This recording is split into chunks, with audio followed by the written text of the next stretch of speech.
So you've seen the full spectrum of sort of market entry mechanisms. Do you want to reflect on that and say, how you might want to think about going overseas? When do you look at opportunities, and when do you bet the farm, the choices that are inherent there?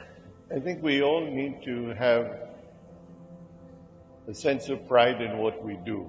We should not go overseas if we are going to disgrace our image, both corporate image that we represent or the country's image. The good thing about going overseas, either through an acquisition or through yourself, is that it gives you the opportunity to compete in a more competitive marketplace.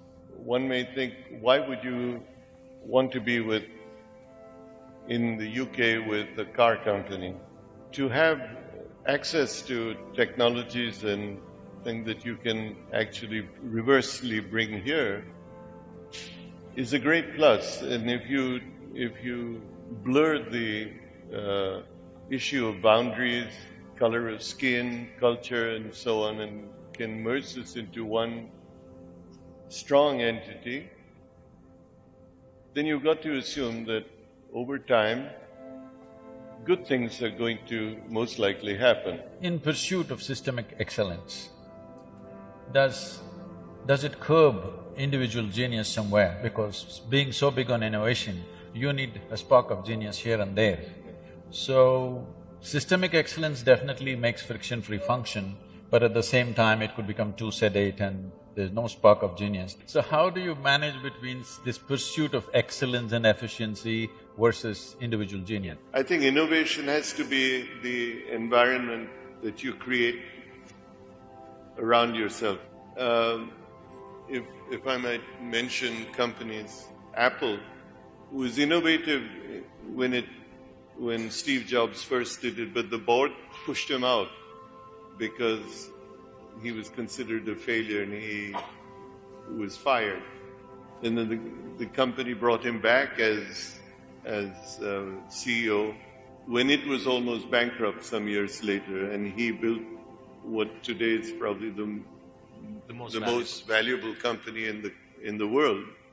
And what he really did was he did everything different to what the book would say, but he created an environment very autocratically that opened innovativeness. In a nation like this, where we are busy producing an underdeveloped population, and all that we have is population, nothing else in this country. Unless we have an army of dedicated people on the ground who can educate and transform that situation, just trying to do something from the top, either from the government or even from a corporate sector, may not really take shape, because we have been in rural India working there. Today, in all other terms, if you go into the village today, there's electricity, there's a borewell, they have an internet kiosk, everybody has cell phones, but their nourishment value has gone down because they don't have the mentality to use their money to go and buy the necessary foodstuff. So to bring back that culture of nourishment, there's many ways it can be done. To bring back those vegetables, fruits into people's lives, we have taken steps. Now the next step we are planning is to start fish ponds in every village. Innovative ways of doing this has to happen, because this is a silent disaster which is just progressing and it'll overwhelm the nation at some point. The worst thing you can do for the country is to give everybody a sense of dependability on an outside force, be it the government, be it a private party, be it a public-private partnership. You have to create sustainability that is self-generated. If we have to create an environment of innovation, maybe that innovation comes not necessarily just in the nutritive thing, but how to create prosperity that is sustainable in a community, to create prosperity in the village. Fisheries or fish ponds or creating livelihood in terms of produce, etc. We're not addressing those issues adequately in the country. And many of them are, as you say, things that can easily be done.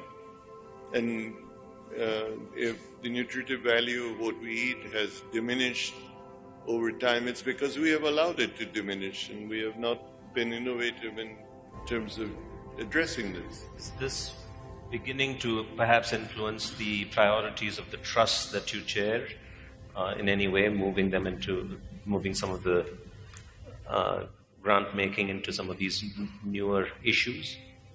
As a trust, or as a foundation, we have been helping communities in a variety of ways, or helping individuals in a variety of ways. But we have ignored the fact that what we're doing may not be sustainable.